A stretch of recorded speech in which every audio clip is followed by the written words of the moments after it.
capítulo anterior, el régimen aislado de la nueva realidad mundial, sanciones y campaña internacional contra el franquismo, cambios superficiales en el régimen, la lucha interna entre católicos y falangistas, una sociedad atrapada entre la escasez, el hambre y el extraperlo.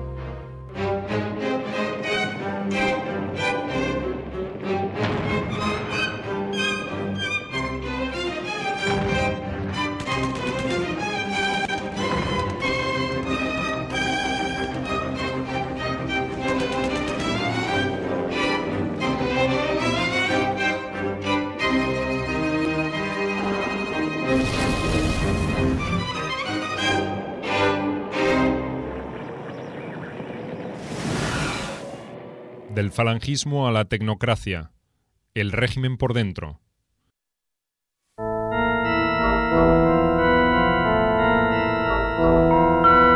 Los años 50 encontraron a Franco y su régimen en plena consolidación. Durante poco más de una década de dictadura personal, había sorteado varios vendavales externos y alguno interno sin sufrir daños considerables. Su esquivo alineamiento durante la Segunda Guerra Mundial y el duro aislamiento posterior habían pasado. El riesgo de una restauración monárquica que interrumpiera su ciclo también. Su gobierno había madurado sin sufrir una evolución significativa en sus fundamentos. Solo los cambios de figuras en los estratos superiores marcarían en todo caso un rumbo más sinuoso dentro de un horizonte previsible. A una etapa con características fascistas le sucedería otra de nacionalismo extremo, sin abandonar nunca su identificación monárquica. Todos eran matices referidos a las corrientes o familias políticas que conformaban el franquismo, un conglomerado ideológico unido solo por la voluntad del caudillo. Él quiere hacer una sociedad, él quiere hacer un régimen, un sistema totalitario, pero no le sale porque él no era, como diría yo, un líder ideológico. Él no escribe un Mein Kampf, él no tiene una ideología, él es simplemente un militar. Y entonces lo que quiere es organizar el país como un cuartel, digamos, a la manera militar. Y muy productiva, porque esa cosa de que se produjera, que el cuartel estuviera limpio, ordenado y fuera productivo, ¿no? Es por eso no es un líder, como diría yo, no es como Mussolini, no es como Perón, por ejemplo. Una diferencia con Perón es que, claro, Perón movilizaba a las masas, ¿no? Y tenía una ideología y unos seguidores. Pero Franco no tiene nada de esto, no hay una ideología, no hay unos seguidores, no hay un partido franquista. Por eso cuando muere Franco no hay franquismo. Y cuando muere Perón continúa el peronismo. Pero porque había una ideología y una clase social. Los años por venir serían quizá los más placenteros y rutinarios de su largo mandato. Franco comentó en cierta ocasión que la carga de gobernar no le resultaba especialmente pesada, y a juzgar por la forma en que lo hacía, su confesión resultaba sincera. Una vez por semana, generalmente los viernes, presidía una maratónica reunión del Consejo de Ministros donde escuchaba las exposiciones de sus colaboradores.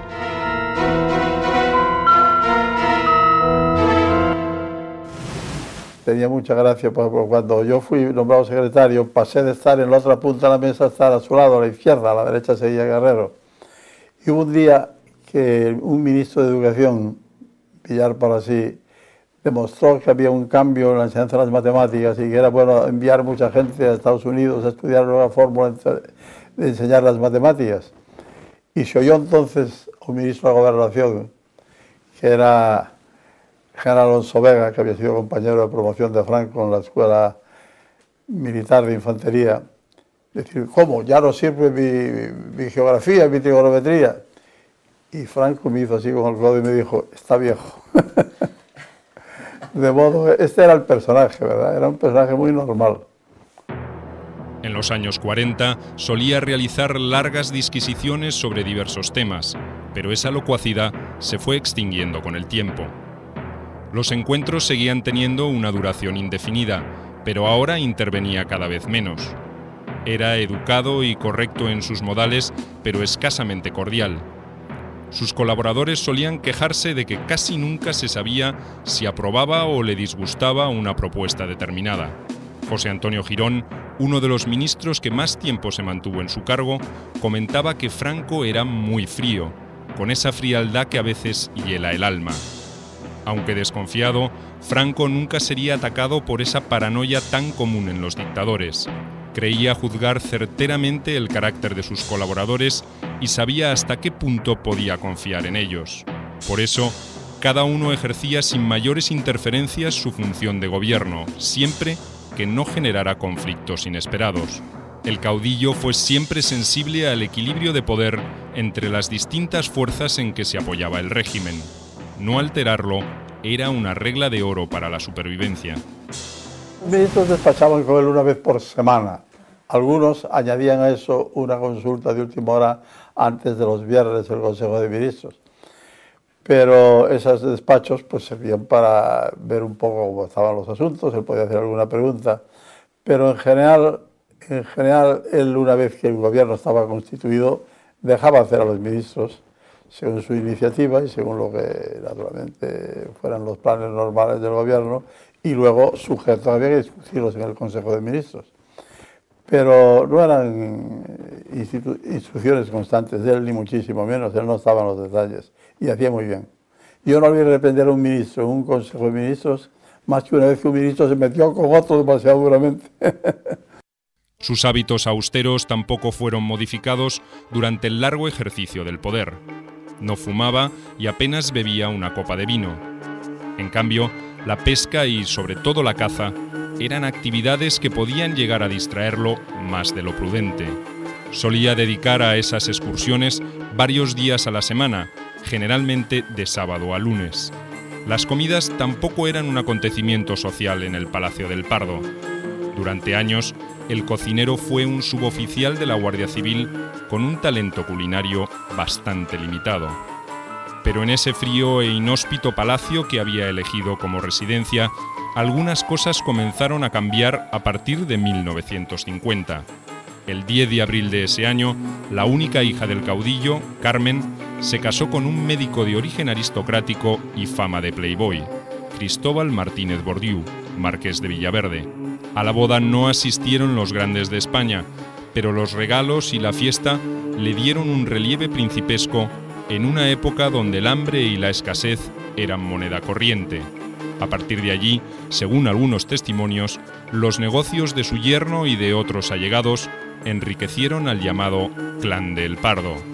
Doña Carmen también sufrió una metamorfosis. Se aficionó a las joyas y a las antigüedades y a las frívolas ventajas de ser la primera dama. La placidez en las alturas no podía ser eterna. La Falange, la corriente política mejor estructurada y dinámica del franquismo, había ido perdiendo el fervor revolucionario de los primeros tiempos, pero sus rebeldías no se habían extinguido del todo. Muchos camisas viejas añoraban los primeros años de la dictadura y solían acusar a Franco de haber traicionado los principios del movimiento. Ni siquiera la presencia del caudillo con el uniforme falangista en el único Congreso Nacional que celebró la organización en toda su historia, realizado en octubre de 1953, cambió esa situación. Ante 250.000 fervorosos militantes, Franco exaltó a la Falange como guardiana de la doctrina del régimen, pero la realidad era muy distinta. Era un instrumento al servicio del jefe. Y lo que no quiere decir que no llevara a cabo esas funciones. Efectivamente, era capaz de movilizar. Efectivamente, tenía una estructura organizativa. Pero digamos que todo eso mediatizado por la voluntad del jefe o las voluntades de aquellos en los que el jefe depositaba su confianza. Es decir, porque, repito, el partido único franquista era un instrumento creado desde el poder. Por lo tanto, en ningún caso se podía consentir que esta organización se volviera en contra del poder. Durante los años de ostracismo, Franco había sido presionado para que eliminara a la Falange, para muchos un recuerdo incómodo del pasado fascista del régimen. No lo hizo, pero redujo su influencia y especialmente el presupuesto para su funcionamiento. Nombró a un histórico como Raimundo Fernández Cuesta al frente del movimiento, pero su dirección anodina y burocrática pronto perdió influencia sobre los sectores más rebeldes. En los años 50, el descontento falangista creció al calor de los acuerdos con los Estados Unidos y la certeza de que católicos y monárquicos habían adquirido mayor influencia en la estructura del gobierno. En parte, los falangistas tenían razón. La normalización de las relaciones con la Iglesia favoreció el crecimiento de sus organizaciones laicas, que en algunos casos entraron en competencia directa con las del partido. Además, ministros de esa extracción, como Alberto Martín Artajo, se convirtieron en adversarios de la Falange y de sus iniciativas. No hay que olvidar que Falange es partido único y que quiere estar presente en todas las organizaciones sociales. Le gustaría también estar en las de Acción Católica. Pero eso es un terreno vedado por la autonomía que significa la Iglesia. Entonces, ahí hay un cierto nivel de enfrentamiento, ¿no? Y después queda también, de alguna manera, el enfrentamiento político. Porque Falange, como partido fascista, quiere organizar y mantener un Estado, el régimen, el nuevo Estado, de acuerdo con los planteamientos fascistas, con los principios fascistas. Los católicos, que por supuesto están integrados dentro del régimen, es eso que algunos sociólogos, también historiadores, han llamado las familias del régimen. Los católicos también están allí. Y en ese sentido se puede decir, ¿son del partido único? Sí, pero tienen la antena más dirigida hacia el Vaticano o a Toledo que hacia el Valle de los Caídos. En los años 50, con todo, la Falange tenía injerencia en aspectos importantes de la España franquista. Controlaba los medios de comunicación, manejaba la relación con obreros y patrones e intentaba, aunque sin demasiado éxito, modificar las formas de explotación de los recursos agrícolas. Franco la consideraba como una especie de vínculo con una población que lentamente se recuperaba del trauma que había significado la guerra civil. En sus largos viajes por el interior, siempre en auto, nunca en avión, los falangistas eran los encargados de organizar manifestaciones multitudinarias en apoyo del caudillo. Pese a las limitaciones que imponía el modelo de autarquía económica, el ritmo de actividad crecía y los españoles se alejaban de las consecuencias de esa pesadilla. La vida cotidiana era menos dura, sobre todo en las ciudades, y reaparecían ciertas aspiraciones que habían permanecido aletargadas durante bastante tiempo. Las protestas laborales horadaban lentamente la base de sustentación popular del franquismo, y el debate sobre cómo encarar el problema agudizaba los enfrentamientos dentro de la Falange. Además, comenzaba a despuntar una nueva generación con menos vivencias históricas sobre el conflicto y más proclive a algunos todavía tibios pero significativos cuestionamientos. Ellos se dan cuenta de que están perdiendo mucho terreno y que de alguna forma tienen que reaccionar. Bueno, la reacción pública no es posible, porque a la dictadura no se le pueden imponer los pensamientos radicales del Estado totalitario. Eso no puede volver. En cambio, los falangistas van a intentar recuperar parcelas de poder, aunque sea desde abajo, desde el control que tienen ellos sobre una cadena de prensa muy importante. Y esa cadena de prensa sí que desempeña un papel muy notable en estos años. Cuando los enfrentamientos internos en la Falange habían llegado a un punto crítico, Franco le confió la dirección a José Luis Arrese, quien muy pronto descubrió que no podría conjurar la crisis con meras manipulaciones burocráticas. Su estrategia sería entonces la de redefinir el papel del movimiento, una iniciativa que aparentemente contaba con el aval del propio caudillo. El 29 de abril de 1956, Franco declaró que la Falange puede vivir sin la monarquía. Lo que no podría vivir nunca es la monarquía sin la Falange. Arrese no perdió el tiempo. En mayo reunió una comisión que debía debatir y presentar un conjunto de leyes fundamentales que institucionalizarían al régimen dentro de las pautas del movimiento.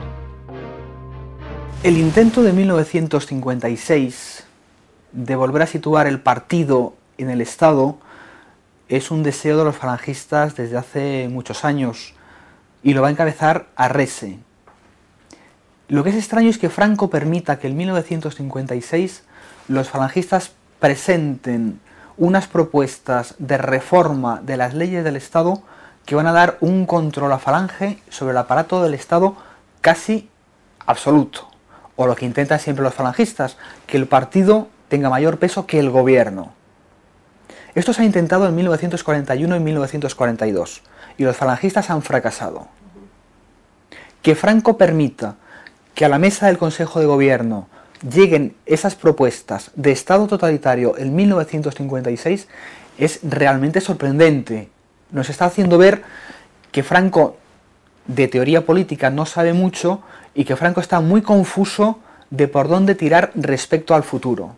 Estamos en unos años en que el gobierno no tiene unas directrices claras. Las va a tener a partir del 59, cuando entren los tecnócratas. La apuesta de Franco es definitiva. La comisión estaba compuesta por burócratas falangistas como Raimundo Fernández Cuesta y Francisco Javier Conde, pero también por miembros del gobierno como Carrero Blanco y el ministro de Justicia, Antonio Iturmendi. A comienzos del otoño de 1956 ya se habían redactado 3 proyectos. Uno de ellos, la Ley Orgánica del Movimiento, desataría una tormenta de críticas en el seno del régimen. La Ley Orgánica del Movimiento le daba a la Falange una autoridad absoluta después de la muerte de Franco. El poder pasaba al secretario general y al Consejo Nacional de la Falange. El jefe del Estado que lo sucediera estaría subordinado a su control. Otro de los proyectos, referido a la organización administrativa del gobierno, certificaba esta hegemonía. El tercero estaba referido a los principios del movimiento nacional. Era una especie de decálogo que pretendía fundamentar la ideología del franquismo. Significativamente, ninguno de estos proyectos mencionaba a la monarquía o al rey. En esa época, de comienzos de los 50 hasta el 59, hay algunos grandes logros del régimen en política exterior, con el Vaticano, Estados Unidos y la entrada en la ONU. Pero el gobierno no se decanta hacia dónde se va a dirigir. Hay un mayor peso de los católicos, ciertamente, pero Franco duda, y en ese momento en que Franco duda, va a ser aprovechado por los fascistas españoles para presentar una reforma de leyes fundamentales que moviliza a toda la clase política, y sobre todo a la Iglesia. Es decir, los obispos españoles van a pedir una reunión con Franco y la van a forzar. Los militares se ponen muy nerviosos, los militares antifalangistas, que son monárquicos. La clase política se moviliza y realmente eso no va a ir a ningún sitio. Pero claro, 1956 es un año confuso y peligroso. Aquí en Madrid hay incidentes entre falangistas y monárquicos. Hay manifestaciones en el centro de Madrid o en la entrada de Madrid, en Alberto Aguilera. Hay tiros, hay un estudiante falangista muerto. La universidad está empezando a moverse, los comunistas comienzan a dejarse ver y por tanto en el seno del partido hay nerviosismo.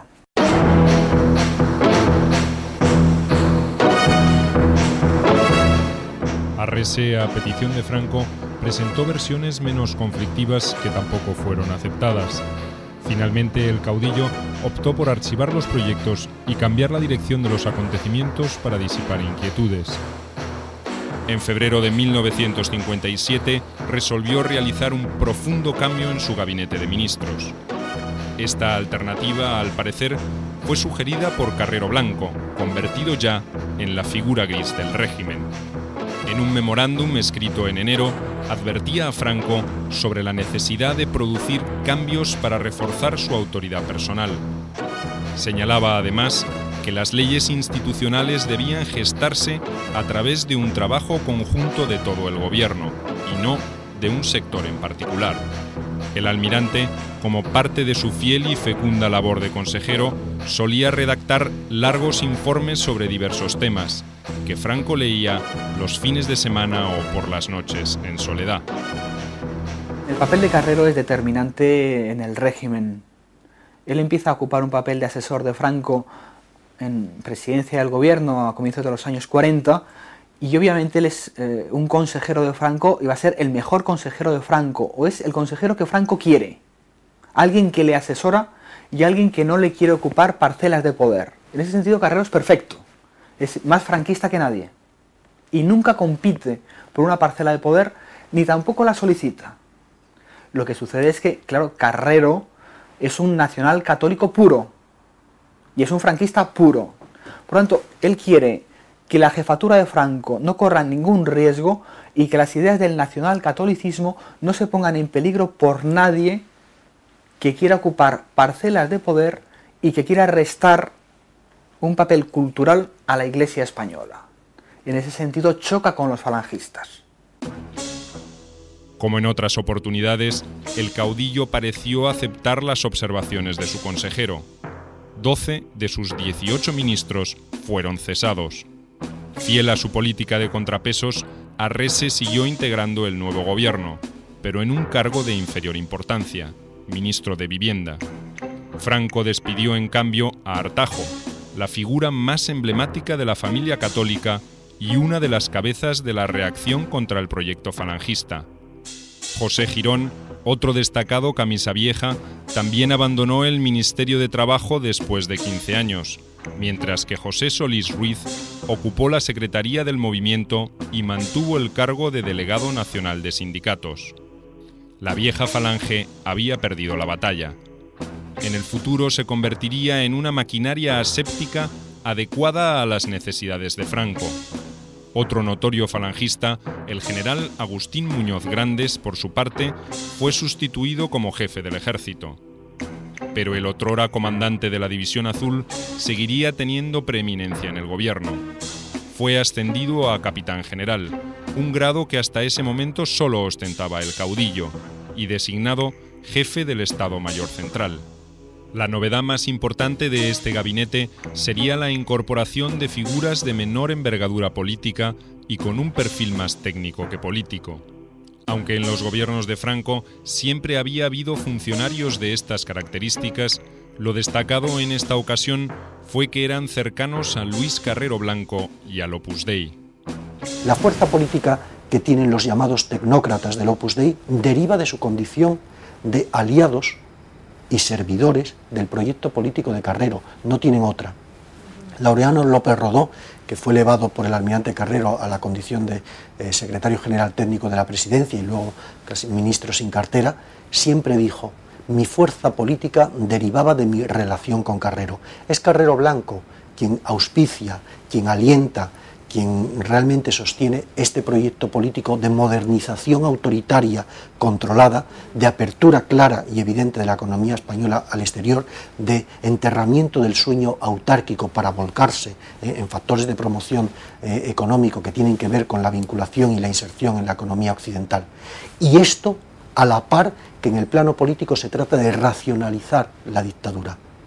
La ley orgánica del Estado, las distintas leyes que desde la subsecretaría de Presidencia lleva adelante López Rodó, de régimen jurídico de la Administración, de ley de bases de la Seguridad Social, tienen que ver con ese proceso de racionalización de la acción del Estado en una apertura económica al exterior, que sin embargo deja inmaculado el poder último decisorio en el plano político del caudillo. El catedrático de Derecho Administrativo, Laureano López Rodó, abanderado de esta avanzada gubernamental bautizada como los tecnócratas, ya había trabajado en una propuesta alternativa a la de Arrese. Ahora también tendría injerencia en la elaboración de la Ley de Régimen Jurídico de la Administración del Estado. Esta legislación hacía recordar el proyecto falangista de ley de gobierno, pero omitía cuidadosamente toda definición sobre la sucesión. Se limitaba a establecer una jerarquía normativa del Estado y a precisar las responsabilidades de los funcionarios. Otros 2 miembros del Opus Dei ocuparían las principales carteras económicas. Alberto Ullastres en Comercio y Mariano Navarro Rubio en Hacienda. Fiel a su costumbre de demorar el tratamiento de temas conflictivos, Franco había archivado el espinoso asunto de la institucionalización y, sobre todo, su eventual marco sucesorio. Ese aspecto era el que más preocupaba al franquismo. Aunque el caudillo gozaba de buena salud, habían comenzado a aparecer los primeros síntomas de la enfermedad de Parkinson. Esto era un secreto de Estado, pero sus allegados temían que su capacidad disminuyera antes de haber tomado una decisión sobre su reemplazo.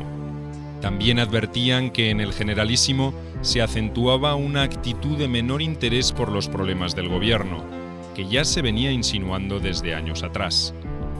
El 24 de diciembre de 1961, un cartucho defectuoso hizo estallar el tubo de su escopeta y provocó serias heridas en la mano izquierda de Franco. El daño no era mortal, pero requirió cirugía y meses de dolorosa recuperación. Además, encendió una luz de alarma entre funcionarios y allegados al régimen. Se llegó a decir que algunos ministros hicieron las maletas para viajar al extranjero cuando los primeros rumores sobre el incidente pintaban un panorama mucho más inquietante. Franco no tomó ninguna previsión inmediata, pero en 1962, en el marco de una nueva recomposición ministerial, designó al general Muñoz Grandes como vicepresidente. Era una señal inequívoca que dejaba en el ejército la responsabilidad de tomar el control de la situación en el caso de otra eventual emergencia. El proceso que desembocó en la designación de don Juan Carlos como el heredero oficial del caudillo sería largo y complejo, matizado por todo tipo de situaciones controvertidas. Carrero Blanco, con su habitual y brutal sinceridad cuartelera, diría que a Franco le costaba parir en decisiones tan trascendentes como esta. Y tenía mucha razón. En 1958, López Rodó preparó un borrador con una nueva ley orgánica del movimiento que Franco no aceptó. A partir de 1962, el nuevo gobierno, de orientación levemente reformista, volvió a interesarse por el tema. Para entonces, el contexto político y social de España estaba cambiando e imponía otras respuestas. Una clase media con aspiraciones consumistas que ansiaba copiar las nuevas tendencias europeas era una consecuencia directa del desarrollo económico. También eran parte del mismo fenómeno la creciente protesta obrera y la demanda de mayores libertades políticas. España se modernizaba a contramano del régimen. El régimen estaba cimentado en supuestos de los años 40, es evidente. Y aunque había habido ya introducción de modificaciones, porque no era lo mismo, pues, no sé, Feti de las Jons que el movimiento, etcétera, pero realmente los supuestos eran los del régimen como tal, que evolucionaba desde sus propias estructuras. Pero había ido creciendo una generación de la que yo mismo, en fin, puedo considerarme partícipe, porque yo nací en 1933. Y como nací en 1933, pues de los supuestos de la guerra y de las causas de la guerra, entonces no teníamos ni la menor idea, ¿no? Pero crecimos en un ambiente de tranquilidad, de serenidad, de normalidad, y en la universidad empezamos a darnos cuenta, en fin, de que España no era igual que los demás países, ¿no? Franco nunca había dejado de tratar a la familia real con cierto respeto, y sus críticas a don Juan solían referirse a su inconstancia. Constituye para mí una gran contrariedad que sea tan débil y liberal, argumentó en cierta ocasión. No quería excluirlo oficialmente de una eventual sucesión, pero a comienzos de los años 60 aspiraba a que cediese voluntariamente sus derechos dinásticos a su hijo. Don Juan Carlos había permanecido 10 años bajo la tutela de Franco. Había recibido entrenamiento militar en las tres armas y cursó estudios universitarios diversos, que apuntaban más a una formación general que a algún tipo de especialización.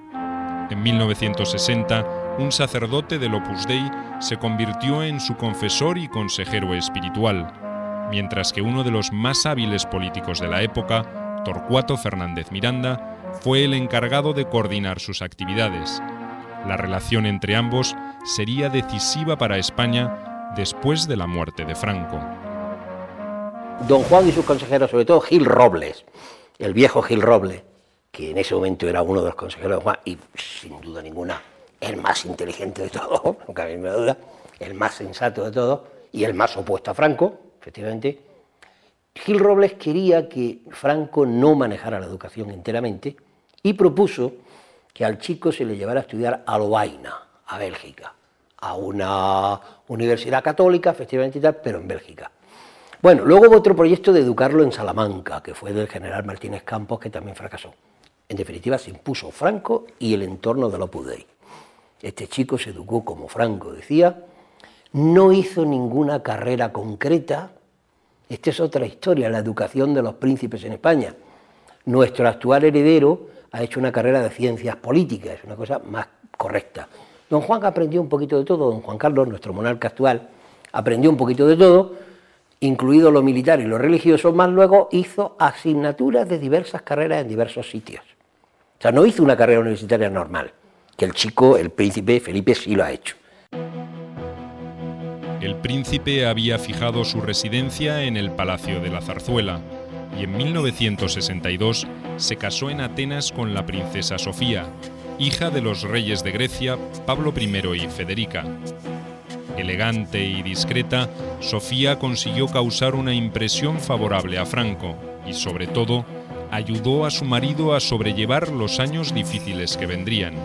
La sociedad española, en tanto, no solía ahorrar comentarios sarcásticos sobre este príncipe aparentemente tímido y poco inteligente. Durante un acto en el Valle de los Caídos, un grupo de supuestos falangistas llegó a gritar: «¡No queremos príncipes idiotas!». El caudillo, en cambio, solía elogiarlo, pero no mostraba ninguna prisa para designarlo como su sucesor. Eran una pareja encantadora. Y Franco, enseguida, toma precauciones. Don Juan quería que ellos siguieran viviendo, se fueran a vivir fuera de España.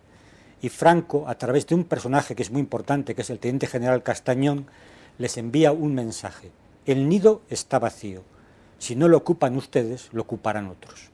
Y entonces ellos vienen a España, a la Zarzuela, a hacer su vida en España, y Franco le da un consejo. Dice: mire, Altezas, conozcan ustedes España y háganse conocer por los españoles.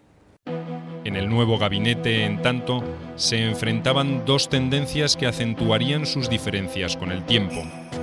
Los tecnócratas, apoyados por Carrero, aspiraban a una reinstalación de la monarquía sin realizar modificaciones políticas significativas. Creían que el desarrollo económico era más que suficiente para calmar otros reclamos de mayor participación. Los continuistas, básicamente de origen falangista, advertían en cambio la necesidad de reformas en el régimen para que sobreviviera a su creador, más allá de la figura del rey. Yo creo que Carrero Blanco es el artífice de una alternativa de supervivencia y de reconfiguración del régimen muy definida. Es la llamada tecnocrática, que tiene, si se quiere, tres horizontes en paralelo y que se retroalimentan, son concurrentes. En el plano económico, la situación de bancarrota del 57-59 se soluciona abriéndose al exterior, recibiendo créditos, permitiendo la inmigración masiva, permitiendo que el turismo sea una industria de masas que compensa nuestro crónico déficit presupuestario. En el plano institucional, haciendo que el Estado sea racional, eficaz y extendido uniformemente sobre el conjunto del país. Las leyes de ley orgánica del Estado, de ley de bases de la seguridad social, de ley de procedimiento jurídico, etcétera, etcétera. Y en el plano institucional, garantizando la sucesión. Es decir, ¿qué va a pasar cuando el caudillo de magistratura vitalicia y carismática perezca? Cuando se produzca lo que la legislación de la época llamaba como eufemismo evidente las previsiones sucesorias, es decir, cuando haya muerto el generalísimo. Hay que crear la sucesión ya, de la forma que la ley de sucesión había previsto, con un rey o con un regente a cargo de la jefatura del Estado. Finalmente, en 1966, la Ley Orgánica del Estado, después de tan larga gestación, fue presentada a las Cortes. No introducía modificaciones importantes, sino que perseguía la intención de completar el proceso de institucionalización desde un punto de vista administrativo más que político. era un triunfo de Carrero Blanco y López Rodó. Resolvía algunas contradicciones entre las otras leyes fundamentales del régimen, eliminaba vestigios de la retórica fascista que aún quedaban y modificaba detalles secundarios de la ley de sucesión. Pero el problema de la herencia seguía vigente y generaba todo tipo de intrigas políticas. En 1964, don Juan, que no había renunciado a sus derechos, volvió a exigir a Franco que lo reconociera oficialmente. El hecho de que, por ejemplo, Laureano López Rodó fuera una persona decisiva, o relativamente decisiva, en la designación de Juan Carlos como sucesor a título de rey, no tiene nada que ver con su pertenencia al Opus Dei, porque tan del Opus Dei era Fernando Herrero Tejedor, en el año 69 era fiscal general del Estado, pero era una persona totalmente vinculado al movimiento, a José Solís Ruiz, y le costó aceptar esa decisión como a tanta gente del movimiento nacional. En la designación de sucesor a título de rey, el hombre que es clave, como Javier Tusell lo expresó fantásticamente, es Luis Carrero. Luis Carrero es la persona que le lleva a Franco los mimbres para hacer el cestillo de la sucesión, y el que le insiste y el que sabe encontrar el tiempo. Fue muy importante también Iturmendi, que había sido ministro de Justicia y en aquel momento era presidente de las Cortes. Y fue muy importante también, tuvo su importancia Alfonso Osorio, que estaba casado con una hija de Iturmendi. El alejamiento de Muñoz Grandes por razones de salud y su reemplazo por Carrero Blanco en la vicepresidencia en 1967 consolidó definitivamente el proceso a favor de don Juan Carlos. Comenzó lo que López Rodó bautizó como la Operación Salmón, recordando la paciencia que se debe tener para atrapar a esa clase de peces. Carrero Blanco y sus allegados utilizarían toda ocasión posible para insinuar al caudillo la necesidad de cerrar el círculo con la designación de su heredero. El joven príncipe, que ya había cumplido los 30 años, la edad fijada por la ley de sucesión para aspirar al trono, actuaba con más firmeza. En enero de 1969 declaró a la agencia EFE que era partidario de una instauración monárquica antes que de una restauración, y que estaba dispuesto a aceptar su designación al margen de las pretensiones de su padre. Aprovechando que Franco iba todos los años a un sitio, lo pasaba muy bien, que era la caza del ciervo en la Berrea, en Cazorla, en la Sierra de Cazorla, pues se aprovechó para preparar las declaraciones del príncipe, que él mismo corrigió, y con muy buen sentido, y que fueron las que convencieron a Franco que eso había ya que decidirlo de una vez. Le diré que cuando Franco regresó, yo despaché con esos despachos semanales, y no le hablé de este asunto. Y me dijo, cuando yo ya me marchaba, con una sonrisa así un poco de pillo, dice, me llamaron la atención las declaraciones del príncipe por su justeza, me dijo. Yo le dije, pisamos terreno firme. Entonces me sonreí yo también, saqué de la cartera el texto original y las correcciones del príncipe. Franco era un militar formado en la época de Alfonso XIII, al que tenía afecto y cariño. No en vano Alfonso XIII fue su padrino de boda. Era militar, por lo tanto había que seguir el orden jerárquico, y era un militar de la dinastía histórica. Puesto que Alfonso XIII, como había sido un monarca liberal, no volvería a reinar en España, entonces tendría que ser su hijo Juan. Si su hijo Juan no se plegaba a las ideas que él tenía, pues había que buscar al hijo de don Juan. Esa declaración fue un paso decisivo que satisfizo a Franco y que terminó con sus vacilaciones, aunque todavía insistiría que sentía como una deserción el nombramiento de su sucesor. La resolución era un hecho. El 21 de julio de 1969, el caudillo presentó el documento correspondiente ante el Consejo del Reino y al día siguiente lo remitió a las Cortes. Ya parió, fue la gráfica descripción con que Carrero Blanco comunicó la novedad a López Rodó. Don Juan Carlos no fue menos gráfico al comunicárselo a su padre. El grano ha reventado, le anunció escuetamente. Para los jerarcas de la Falange fue como un balde de agua fría, pero toda oposición era ya inútil. Don Juan también reaccionó con dureza, pero su actitud solo sirvió para que Franco se regodeara con su impotencia. Fue una decisión a 100% de Franco. Otra cosa es que efectivamente Carrero Blanco y Laureano López Rodó fueron los activistas políticos de que la operación se hiciera, pero hasta su propia muerte, vamos. Franco tomaba todas las decisiones importantes sin que nadie le influyera en ellas, y Franco tenía completamente claro, era un megalómano, era un pobrecito porque era un hombre muy mediocre, pero era un megalómano, no concebía ser sucedido por un general o por un civil, como decía él. A él le tenían que suceder el descendiente de Carlos V y de Felipe II, tenía que ser un rey, el que fuera, pero un rey. Eso lo tuvo clarísimo casi desde el primer momento. El franquismo creyó que aseguraba su continuidad, pero en su seno se agitaban grandes contradicciones. Y en una sociedad que evolucionaba en paralelo con el régimen, esas discrepancias eran aún mayores.